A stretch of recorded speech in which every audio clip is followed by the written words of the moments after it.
Jack Dempsey wasn't born into riches or privilege. He was carved out of hardship, built tough by the dust and struggle of the American West. Before he became a legend in the ring, he was just a scrappy kid from Manassas, Colorado, who learned early that life wouldn't hand him anything. His family moved from place to place: Colorado, West Virginia, Utah, always chasing opportunity, always fighting to get by. His father, Hiram Dempsey, and his mother, Mary Celia, were hardworking, deeply religious folks. They had Irish and Cherokee blood running through their veins, and even a trace of Jewish ancestry from Jack's great-great-grandmother. But bloodlines didn't put food on the table. Survival was what mattered. West Virginia left its mark on young Jack. As a boy, he grew up in Logan County, where cold dust settled on the skin like second nature. He set pins at a local bowling alley, rubbed shoulders with men hardened by labor, and soaked in the grit of his surroundings. There, he learned a lesson that would stay with him forever. If you wanted something, you had to fight for it. By 1913, Jack was restless. The mines weren't his future. Neither was small-town life. He was young, strong, and hungry for something bigger. So he left, just a few bucks in his pocket, fists full of promise, and a dream that didn't yet have a name. His journey would take him to the Pacific Coast, where fate introduced him to the man who would change his life, Jack Kearns. From there, the world of boxing would never be the same. What came next was the stuff of legend. Jack Dempsey wasn't just made in the ring, he was forged in the kind of struggle that would break most men. By 16, he was already on his own, hopping freight trains, sleeping in dusty hobo camps, and scraping by however he could. School had never been an option. There was no time for books when your family barely had food. But Jack had something better than luck. He had fists that could earn him a meal. He'd walk into rough saloons, stand tall, and make his challenge loud enough for every whiskey-soaked brawler to hear. "I can't sing, I can't dance, but I can lick any SOB in the house." And most nights, he did. The bets piled up, and with each fight, Jack Dempsey built his name, one busted nose at a time. In those days, nobody knew him as Jack Dempsey. He fought under the name Kid Blackie, or sometimes Young Dempsey. It didn't matter what they called him, his fists did the talking. The fights were brutal, bare-knuckle affairs in smoky backrooms and mining towns where the only rule was survival. Then came the night that changed everything. His older brother, Bernie, was supposed to fight a seasoned veteran, George Copeland. But when Bernie saw the man had trained with heavyweight champion Jack Johnson, he knew he was in over his head. So he sent in Jack instead. At just 145 pounds, Jack looked like easy pickings against the bigger, meaner Copeland. The promoter was furious at the switch, and even Copeland himself scoffed, warning, "I might kill that skinny guy." But when the bell rang, it was all Dempsey. He knocked Copeland down 6 times in the first round, twice in the second. The fight dragged on, thin air making every breath feel like fire. But by the 7th round, Copeland was done. The referee, in a rare move for those no-holds-barred mining town fights, stepped in and stopped it. Dempsey had just won his first recorded fight as Jack Dempsey. The purse, a hard-earned $100. But when he went to collect, the promoter sneered. "Even if I had side bets, I wouldn't give you a cent." That was boxing in those days, no guarantees, no safety nets, just fists and fire. And Jack Dempsey was just getting started. Jack Dempsey wasn't just knocking men out, he was bulldozing his way through the fight game like a man on a mission. After adopting the name that would one day echo through boxing history, he tore through his competition, racking up 6 straight knockouts. But in the world of prize fighting, nothing comes easy. His streak hit a roadblock when he was disqualified in 4 rounds against Jack Downey. Defeat, however, didn't shake him. It only lit a fire inside him. He stormed through Utah and the Wasatch Mountain Range, taking fights wherever he could, punching his way out of obscurity. He tangled with Johnny Sudenberg, fought Downey again to a draw, and then came back stronger, knocking Downey out in 2 brutal rounds. Dempsey wasn't just fighting opponents, he was fighting for survival. The sport was raw back then. No fancy scorecards, no split decisions. If you didn't knock your man out, the fight was ruled a draw. And Jack wasn't interested in draws. When the U.S. entered World War I, Dempsey found himself in a different kind of battle than one for his reputation. Instead of going to war, he worked in a shipyard, and when the dust settled, whispers of cowardice followed him.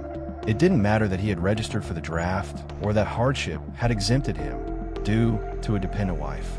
To some, he was a slacker. That accusation would haunt him until 1920 when proof cleared his name. But by then, he was already busy making the world forget with his fists. For 2 years, he drifted through Salt Lake City, restless, waiting for something big. Then he came back to the ring with a vengeance. He met fireman Jim Flynn, the only man to ever knock him out of a fight many believed was rigged. This time, Dempsey made sure there was no doubt, blasting Flynn out in the first round. He also beat Gunboat Smith, a veteran who had victories over world champion Jess Willard and the feared Sam Langford. By 1918, Dempsey was unstoppable. He fought 17 times that year, winning 15, with 1 loss and 1 no decision. He didn't just win, he demolished his competition. Among his victims were light heavyweight champion battling Levinsky, Bill Brennan, Billy Misk, and the towering Fred Fulton. In 1919, he started the year with 5 straight first-round knockouts, including a 1-round special bout that left no doubt about what was coming next. Jack Dempsey was no longer just another tough fighter. He was a storm rolling in, and soon, the whole world would feel its impact. The crowd in Toledo was sweating under the July sun, but all eyes were locked on the ring.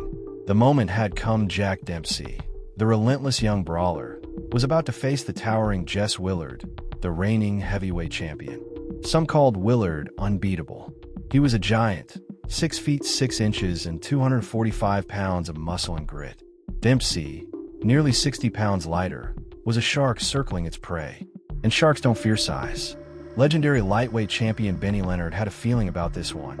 He predicted Dempsey would win, and what happened next was beyond anything the fight world had ever seen. The bell rang, and Dempsey exploded. He didn't box, he attacked. He was a storm, a whirlwind of fists and fury. Willard crumbled, hitting the canvas 7 times in the very first round. When the dust settled, the rumors began. Some said Dempsey's punches had been too powerful, too destructive. How could a man break another's jaw, ribs, and teeth without so much as bruising his own hands? Was it skill, raw power, or something else? Whispers of foul play spread like wildfire. Some claimed his gloves had been loaded, that his wraps had been laced with plaster of Paris. Others swore he had hidden a knuckle duster, maybe even a rail spike in his glove. But the truth? That was another fight entirely. Footage of the fight showed Willard inspecting Dempsey's hands before the bout. If anything was hidden, why didn't he notice? The legendary boxing writer Nat Fleischer, who was there that day, dismissed the rumors, saying he personally watched Dempsey's hands get wrapped. No tricks, no plaster, just fists of steel. Even Willard himself, beaten but not bitter, admitted, "Dempsey is a remarkable hitter. I've sent many men home bruised, and now I know how they felt." Still, the controversy didn't end there. After the first round, Dempsey stepped out of the ring, believing the fight was over. That was against the rules. Technically, Willard's corner could have pushed for a disqualification, but they didn't. They knew their man was done. Whether you believe the stories or not, one thing was undeniable: Jack Dempsey wasn't just a fighter that day. He was a force of nature, and boxing would never be the same again. After conquering the heavyweight throne, Jack Dempsey became more than just a fighter, he became a sensation. The man who once brawled for spare change in saloons was now traveling the country, headlining circus events, staging exhibitions, and even stepping in front of Hollywood cameras. But for all the glitz and glamour, one thing was missing: the thrill of a real fight. It would be nearly a year before he defended his title. When he finally stepped back into the ring in September 1920, he faced Billy Misk in Benton Harbor, Michigan. Misk, tough as nails but fighting a losing battle against illness, never stood a chance. Dempsey put him away in 3 rounds. A few months later, in December, he met Bill Brennan at Madison Square Garden. For 10 rounds, Brennan gave him hell. Dempsey's ear was bleeding badly, and the challenger was ahead on points. But Jack Dempsey wasn't the kind of man you wanted to leave standing. In the 12th round, he turned the fight around, dropping Brennan for good. Then came Georges Carpentier, the French war hero, the handsome, stylish boxer beloved on both sides of the Atlantic. The press hyped it as the fight of the century. Even legendary playwright George Bernard Shaw called Carpentier the greatest boxer in the world. But Dempsey wasn't interested in stories, he was there to fight. On July 2nd, 1921, in front of 91,000 roaring fans at Boyle's 30 Acres in Jersey City, history was made. Not just in the ring, but outside of it. This was the first fight ever broadcast live on national radio. Carpentier had speed, skill, and the heart of a warrior. In the second round, he landed a right hand that wobbled Dempsey. But if Carpentier thought he had the champion hurt, he was in for a rude awakening. Within seconds, Dempsey unleashed a storm of punches, 25 blows, in a 31-second exchange. Carpentier fought bravely, but by the fourth round, his night was over. 2 years passed before Dempsey defended his title again, this time against Tommy Gibbons in Shelby, Montana. It was a grueling 15-round battle, but Dempsey walked away the winner. Then, in September 1923, came one of the wildest fights in boxing history: Dempsey versus Firpo at the Polo Grounds in New York. The stadium was packed, 85,000 inside, 20,000 more trying to force their way in. The fight was chaos. Dempsey knocked Luis Angel Firpo down repeatedly, but Firpo refused to stay down. Then, in a stunning moment, Firpo landed a thunderous shot that sent Dempsey flying through the ropes, crashing onto a ringside reporter's typewriter. He was out of the ring for nearly 14 seconds, dangerously close to losing by knockout. But with the help of ringside reporters, he made it back in. By the second round, it was over. Dempsey had won again. With each fight, each knockout, and each new controversy, Jack Dempsey wasn't just a champion, he was a legend in motion.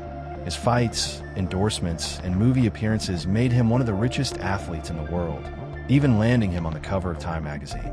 But with fame came an even greater challenge: staying on top in a world that was always looking for the next big thing. For 3 long years after his brutal war with Luis Firpo, Jack Dempsey never defended his heavyweight crown. The public was restless. The media demanded a showdown with the top black contender, Harry Wills. Some say Dempsey dodged a fight. Others claim he was willing, but bound by boxing's unwritten color line. Either way, the match never happened. Instead of fighting, Dempsey cashed in. He became a star outside the ring, traveling, making public appearances, endorsing products, and even acting in a film called Daredevil Jack. The bright lights of fame consumed him. He spent big, partied hard, and in 1925, he married actress Estelle Taylor. That same year, he cut ties with his longtime manager, Jack "Doc" Kearns, setting off a bitter legal feud that would last for years. By 1926, the hunger to fight returned, and so did the critics who doubted him. His first opponent back, Gene Tunney, a skilled and disciplined former Marine with only 1 loss on his record. Yet, despite Dempsey's long layoff, many still believed he'd steamroll Tunney. They were wrong. On September 23, 1926, under the lights of Philadelphia's Sesquicentennial Stadium, the world watched as Dempsey struggled against the faster, sharper Tunney. For 10 rounds, Tunney outboxed him, picking his shots and staying a step ahead. When it was over, Dempsey was no longer the heavyweight champion. Back in the dressing room, he looked at his wife and said, "Honey, I forgot to duck." The phrase would live on, even finding its way to President Ronald Reagan decades later. Defeated but not done, Dempsey planned a comeback. But just as he prepared for his return, tragedy struck. His brother, John Dempsey, took his own life after killing his estranged wife, leaving behind a 2-year-old son. The brutal loss shook Dempsey to his core, but he pushed forward, returning to the ring in July 1927 against Jack Sharkey in a title eliminator. That fight would be just as controversial as his career. Sharkey, a future heavyweight champion, was giving Dempsey all he could handle. Then, in the 7th round, Sharkey turned to the referee to complain about low blows. That's when Dempsey pounced, landing a vicious left hook to the chin. Sharkey hit the canvas and never got up. It wasn't pretty, but Dempsey had earned his shot at redemption. The rematch with Tunney was set for September 22, 1927, in Chicago. The hype was bigger than ever. Even gangster Al Capone allegedly tried to fix the fight, forcing a referee change. Millions listened on the radio. Reporters filled the seats. Tunney made history as the first boxer to earn $1 million payday worth over $18 million today. This time, Dempsey came for war. In the 7th round, he finally broke through, flooring Tunney with a massive left hook and a flurry of punches. But here's where history took a turn. A new rule required the fighter scoring a knockdown to go to a neutral corner before the count began. Dempsey, driven by instinct, stood over Tunney instead. The referee had to push him away, costing precious seconds. By the time the official count reached 9, Tunney had already been down for 14 seconds. He got up, survived the round, and by the 8th, even dropped Dempsey himself. Tunney controlled the final rounds and won on points, keeping his title. The fight became legendary, not just for the action, but for the controversy. The extra seconds Tunney got would go down in history as the long count. Some say Dempsey was robbed. Others say Tunney would have risen anyway. But one thing was certain: Dempsey's reign was officially over. His days as champion were behind him, but Jack Dempsey was far from forgotten. His name, his fights, and his legacy would live on forever. Jack Dempsey may have hung up his championship gloves after the Tunney rematch, but he never truly left the fight game. Even in retirement, the ring still called to him. Between 1930 and 1931, he stepped into the squared circle over 100 times for exhibition matches, giving fans one last glimpse of the warrior they had once cheered for. But Dempsey's life after boxing was just as eventful as his time inside the ropes. He became a generous giver, a man who loved to see others rise. In 1932, he sponsored the Ride of Champions in Reno, Nevada, awarding the Dempsey Trophy to rodeo legend Pete Knight. Hollywood came knocking soon after, and in 1933, he found himself in the spotlight once again, this time on the silver screen. MGM cast him in The Prize Fighter and the Lady, a boxing film where he played the referee in a climactic battle between Max Baer and Primo Carnera. That fight was fiction, but a year later, Baer and Carnera would clash for real, proving once again that boxing is never short on drama. Even at 45, Dempsey couldn't shake the itch to fight. In 1940, he decided to test himself once more, stepping into the ring against Cowboy Luttrell. The result? A second-round knockout. He followed it up with 2 more early stoppages before finally deciding that his time in the ring was over for good. But the Dempsey name wasn't just tied to boxing. Rumors swirled that he managed a casino in Mexico, supposedly backed by none other than Al Capone.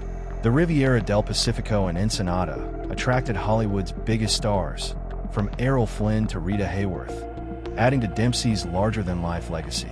Back in New York, he built something that would outlast even his fighting days, Jack Dempsey's Restaurant. The place became a landmark, first on 8th Avenue, then in Times Square, where it stood for decades as a meeting place for fight fans and celebrities alike.